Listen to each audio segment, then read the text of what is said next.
the room kind of got loud for a second and then super quiet. And none of us knew what it was. So it could have been there since I was young. I don't know.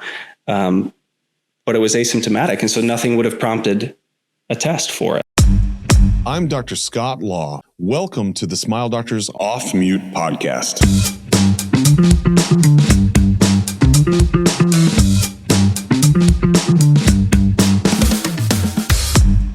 Welcome, everybody, to the Smile Doctors Off Mute podcast. You are in for a treat today.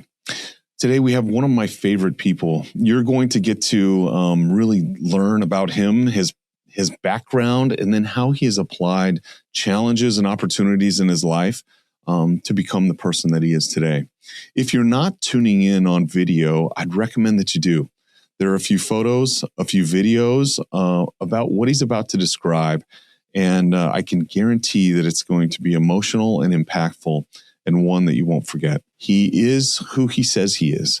And that'll come across today. So, George, welcome to the podcast. Excited to be here. Thanks for having me. Absolutely. So it's 2026. We're excited about this. I see you still have some Christmas decorations up. And I can't put them down. Can't put them down. 2026, it's been off to a great start so far. I've got some New Year's resolutions that I'm hoping to stay more consistent with this time. It always lasts, a week or so. But we'll see if we can do better this year. Cool. What's your top one? What are you getting? It kind of goes into part of what I want to get into a little bit later, which is kind of like my motto and that kind of thing. But it's just to really kind of double down on that and focus more on it and really just to be more present in life. Love it. I love that. Okay, cool. See, I knew this was going to be fantastic. We're off to a great start. All right. Well, let's go back to the beginning a little bit. So, you have a very unique story, kind of an origin story of how you got into ortho and when you knew you wanted to do it and kind of made a declaration statement. Tell us a little bit about that back when you were 13 years old. Yeah. So when I was 13, I told a local newspaper that I wanted to be a Harvard trained orthodontist. And the thing about that was I honestly didn't remember that at all, that I had said that to the newspaper, not because it wasn't true, but because I said that to everybody. It wasn't a one-off thing. I told everybody who would listen. Kind of was my mantra since I was just a little kid. I decided in 7th grade, actually, and it's going to sound a little bit dramatic, but it's true, that I was going to become a Harvard-trained orthodontist. Not that I wanted to or hoped to, that I was going to. And I locked in on that for reasons we'll probably get to later. But at the time, I wasn't exactly lighting up the honor roll. I remember bringing in my mom to bring your parent to school day or whatever, 7th grade social studies class, and my teacher, Mr. Paulson, casually mentioning my 17 missing assignments, and D- started to make more sense at that point. But I needed something big, something stubborn enough to drag me out of that. And orthodontics became that North Star for me. I said it constantly. So I remember saying it to my guidance counselor. I remember that conversation. I remember the way he smirked at me, like he probably smirked at 20 other would-be athletes or, astronauts that same day.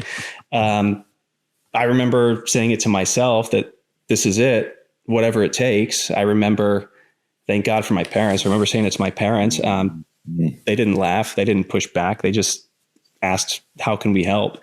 But the newspaper thing totally slipped my mind. It's just some interview for Volunteen of the Week, some award I got for some charity thing.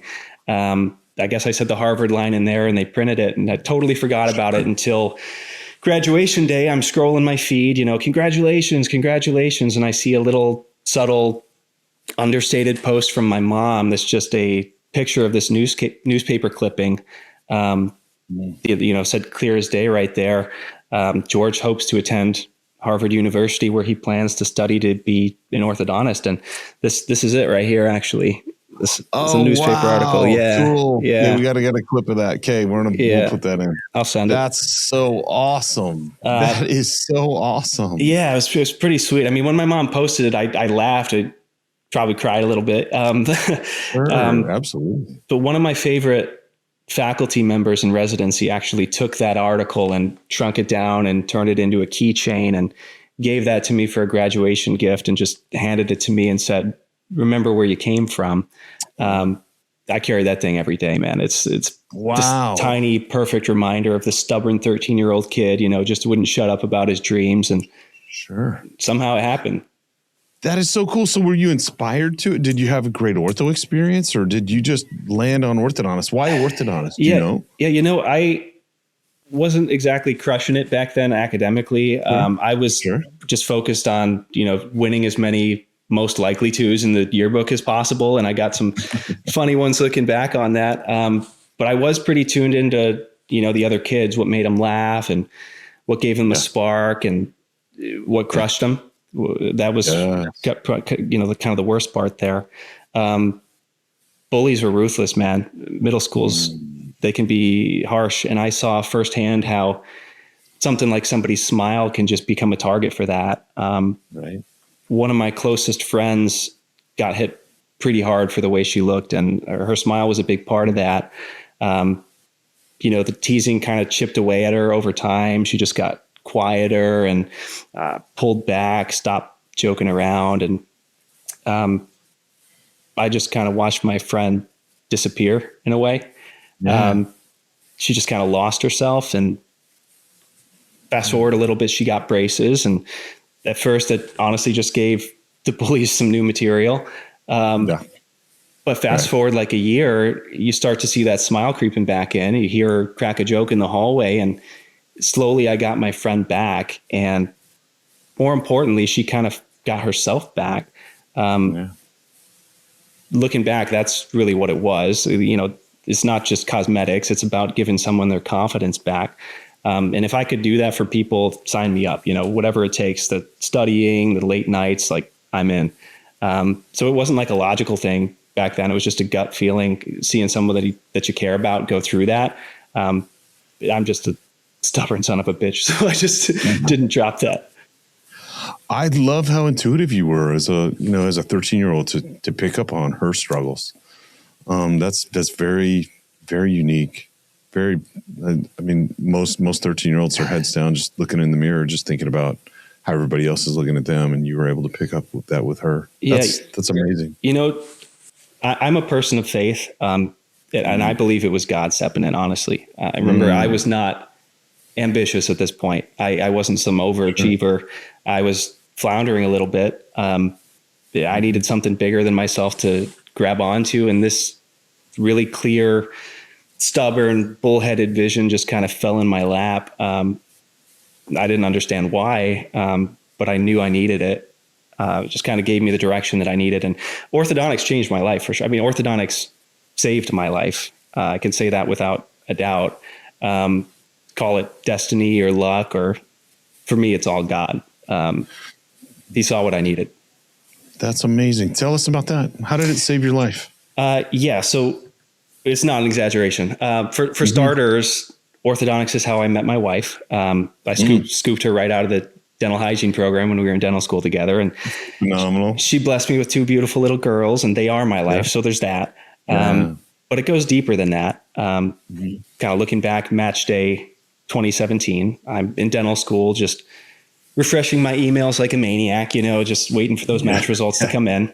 I get that notification. There's correspondence in your profile, whatever. I text my wife, my girlfriend at the time, like, hey, I got it, but I'll wait to open it with you.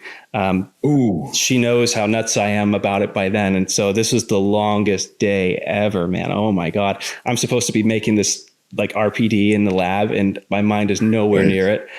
So not my finest work, I'm sure. But finally we open that email together, and I read the words, "Congratulations, you have matched to Harvard School of Dental Medicine." Dream come true, man. I was pinching myself. Scott, even with your big muscles, you couldn't pinch me hard enough to snap me out of that one, man. Like it was nuts. What a feeling. Yeah. I knew I was exactly where I was supposed to be. I didn't know why yet, but I knew it. And then beyond that, fast forward to residency. A few months in, Lion is pretty generous with donating cases to these residency programs. And most of the residents end up just doing a little touch up on themselves or whatever, treating a friend. And I figured, why not? Like, I'll be my own first patient with the help of my co-residents, my program director. Sure. And part of the Harvard curriculum is these case presentations. You put up the initial records, progress records, treatment plans, whatever, and kind of up to the critique of the department. And it's usually entertaining, sometimes competitive, but just something that you have to do. And I didn't have to put myself up there, but I thought, why not? Like, let's have them roast me on my Pagonion or whatever. Right. But I didn't expect. That takes a lot. Yeah. That takes a lot. Because you know they're going to get you for something. Yeah. I mean, they already roast me for my chin before seeing the X-ray, man. So, but what I didn't expect was for them to see something else entirely unrelated to my teeth. On my Ceph was a brain tumor. Oh. Yeah. Still wild to say that out loud. But we're all sitting there staring at the Ceph like every ortho case. And we see this shadow, this mass that nobody could really explain it. It wasn't dental. It wasn't normal. The room kind of got loud for a second and then super quiet. And none of us knew what it was, but I brought it to the radiology director. He kind of kicks me over. I get an MRI, get a CT scan. A week later, it's like, it's a pretty large, fortunately asymptomatic brain tumor, but it's growing in a seizure center. And it's one of those things that like any day could trigger if I'm driving or working on a patient, who knows? Like, you don't have a warning for that kind of thing. Fast forward a couple months, I'm sitting in a recovery room at Mass General Hospital, one of the best neurosurgery centers in the world, which is 10 minutes down the road from my apartment. Surgery went well, thank God. A week later, I'm back in the clinic treating patients, surgical cap on. I don't want to scare the kids. It's not Halloween. Yeah, right. But if it weren't for that stubborn middle school dream, I wouldn't have found that thing. I wouldn't have been living down the street from world-class surgeons. I wouldn't have met my wife, right? So to me, seriously, that's God. Wow, George. You talked about how you're a man of faith and talked about how God has a plan for you in that way. Why? Why do you think? There's too much for that to be a coincidence, I think. I mean, like I said, I was not a particularly ambitious kid. I was a computer gamer. I was trying to be class clown. I was kind of into music. If anything, like my natural career field would have been music. But if I would have done literally anything else with my life, I wouldn't have taken that Ceph. I mean, I didn't have ortho treatment as a kid. My family couldn't afford it. So it could have been there since I was young. I don't know. But it was asymptomatic. And so nothing would have prompted a test for it. There's just too many stars aligning for me for it to be a coincidence. And it's just been so incredibly validating for me to know that, this is what I was meant to do. It's destiny, luck, whatever. But I know I'm damn happy doing it. Yeah. That's amazing. How has it changed how you've moved forward? Yeah. I mean, as an orthodontist, as a person, it's put you in a pretty unique position. Yeah. I mean, for starters, I'm around to show up to the office. But beyond that, I look at every Ceph. I'm looking for stuff that most doctors wouldn't look for, I'm sure. But more importantly, I think, is how it's affected my stress response. I just don't really experience stress in the same way anymore. I joke that the surgeon took that part of my brain out. But I think there's some truth to that. I mean, when you go through something that forces you to reckon with how fragile life is, and at the same time is that profoundly validating moment that you're exactly where you're supposed to be, the little stuff just does not matter. Traffic or running behind schedule or insurance, whatever, like, is noise. And if you're able to tune that noise out, you can make room for what really matters: the patient in front of you, the team around you, the family waiting at home. it just makes presence achievable in a way that it wasn't before. And like I said at the beginning, a New Year's resolution is just kind of doubling down on that and just being around more. In today's digital age, like TikTok scrolling and social media pings and just checking your phone every 5 seconds, and just being an orthodontist, we're juggling a million plates. It's hard to be present. But I've got a pretty powerful reminder on my keychain that it's important. Yeah, that's beautiful. And what's that on the keychain? Is that the newspaper article that you talked about? Yeah, that's that. That is so cool. That is so cool that you carry that with you. Yeah, it's amazing. One of the greatest gifts I ever got. Yeah, that's amazing. Okay, so you graduate from Harvard. The world is your oyster. Where do you go from there? What do you do? I didn't really know what was next. I mean, my dream forever was become an orthodontist, go to Harvard, all that stuff. And then I didn't really think much past that. And so when the dream happened, it was kind of a, okay, now what moment? And the answer was go home. Home was roots. It was authentic. It was me. It was, I spent years in Boston surrounded by prestigious, whatever, flashy, whatever. And it's cool. But it made me realize how much I missed just realness of where I came from. People who say what they mean, neighborhoods where everybody knows your family. It just feels more real. And home meant contribution. I seen firsthand how great care could change lives. And I wanted to be a part of giving that to families like the ones I grew up with. And honestly, it meant a future for me. I mean, my wife is from the Metro Detroit area too. That's where we met. It was dental school here in Detroit. We wanted to raise our girls in a community close to family and friends, with these Midwestern values, which means something to us. So Harvard was awesome. It was my dream forever. It probably saved my life. But Detroit was home. That's cool. That's cool. So what have you tried to do? So in your practice and you're back with your people in that way, what's their experience like? What do you try and do for them? Sure. I always had this pretty clear picture in my mind about the experience I want to give to my patients, because it's a lot more than straightening teeth. So tell us about that. What's more about it? That feeling when you first walk in the door, I want it to be relief, excitement, like they just stepped into a place that gets them and understands this is big for them, whether it's like a nervous kid getting braces on for the first time or a parent who's been putting it off for years. Most people associate dental appointments with anxiety, just kind of cold, rushed, judgmental. And I try to be the opposite of all that, just genuine and not in a hurry. Like you're coming home to a friend who's excited to see you. I just want every detail to say, you are in the right place. This is going to be easier than you think, and this will be worth it. Beautiful. Beautiful. So as a leader with your team, how does that translate over to your team? How do you treat them? What do you encourage them to do? Yeah. I think it's really just lead by example.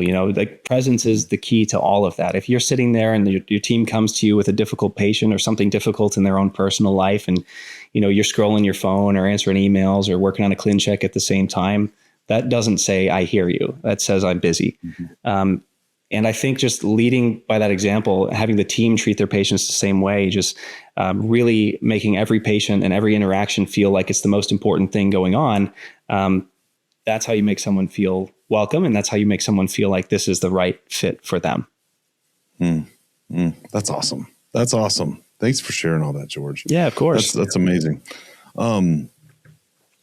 Let's see. So you mentioned that your wife is a dental hygienist. Yeah.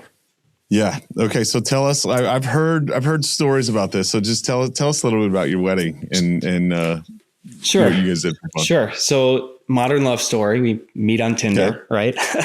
Oh, really? Yeah. Wow. We went to the same dental school, so it counts. Okay. Cool. And that's the detail that the grandparents know. But yeah, she was in the dental hygiene program when I was on the gunner track for sure. Sure. And just, we both went through recent messy breakups with long-term significant others and downloaded Tinder on a whim and scrolling through and damn, this girl's cute. Wait, she goes to my school. Okay, let's see what happens here. Yeah. And best decision ever to get this app. But it really just helps that we speak each other's language. She understands like what the whole career is like, the emotional highs and lows of it, how it can be just emotionally exhausting, especially if you're not like a super naturally extroverted person, which I certainly have introvert qualities. But yeah, the wedding cake was something cool. There's this beautiful, classic white tiered wedding cake. Sure. Traditional in every way, except for the topper. Just a pair of molars getting married. Just like us, we're nerds, man. It's what brought us together, and it felt like the most authentic way for us to celebrate. If we're willing to put these dorky teeth on our cake, I think it shows that we don't take ourselves too seriously. Sure. But we take the impact we have very seriously. Yeah. I love that you own it. That's fantastic. So got to, man. Super cool. There's no other way. Yeah. Yeah. That's awesome. That's awesome. Okay. So your parents now. Yes. And so you're building a family. You have 2 little girls. So how's it changed the way that you parent? Yeah. So, it's changed the way I do everything in life. Welcoming these 2 beautiful girls into the world has been the single biggest transformation in my life for sure. How old are they right now? So my older daughter is 4. My younger daughter is 15, 16 months. Cool. Yeah. Just little ones. Got my hands full, but we're sleeping. We're sleeping. That's good. But no, it's definitely deepened my empathy for every parent who walks through the door. I definitely understood like on an academic level before what it means to feel like, you want your kid to feel confident or, carry themselves the right way in the world. But now it's here. It's something I feel it. Mom worried that her daughter's getting teased, or a dad like wanting his son to speak up more. It makes me reflect on like, what kind of world do I want for my girls? How do I help them smile fearlessly? Right. So there's that. And then there's the whole, like, how do I contribute back to the community? There's a sense of responsibility there for sure, that we have to build this community up. That's why I'm invested here in Metro Detroit and kind of building up the practice and providing accessible care, supporting local families, mentoring, kids whenever I have the opportunity to do that. Really, I want the neighborhood to be a place where kids feel seen and supported. I share that with every parent who comes through the door. We're all raising our kids together. Yeah. Yeah. I love that. So talking about your motto of being present and your New Year's resolution 26 to be even more. Yeah. Tell us how you're applying that. How are you doing that? How can some of us who, struggle with that, what advice would you have? Yeah. So I would say that I tend to be pretty good at that in the office. When I wake up and I'm fresh and I'm not tired and I haven't had 1,000 conversations yet, I can go in and do that well with my team. I want to be better at home. I want to, be able to give my family and the people who really, really, truly matter most that same level of attention. But it is harder to do when you see them every day and you're surrounded by them, and you're emotionally and physically drained from everything you've done that day. And now is my time to scroll through my feed or whatever and catch up on what's going on in the world. But does that matter really? It's the connections that matter. That's what I read on X or Twitter or whatever. That's not going to matter. Right. So it's all about being present beyond the workplace and kind of carrying that forward into my own personal life. But the big one there is turn off the phone. Put the phone down. Eye contact. Show up. Just be there more than just physically. And that's something that it's been something I've been working towards for a long time, but I know I can do better. And 2026, I'm going to. I love that. I found that I just deleted the social media apps off my phone.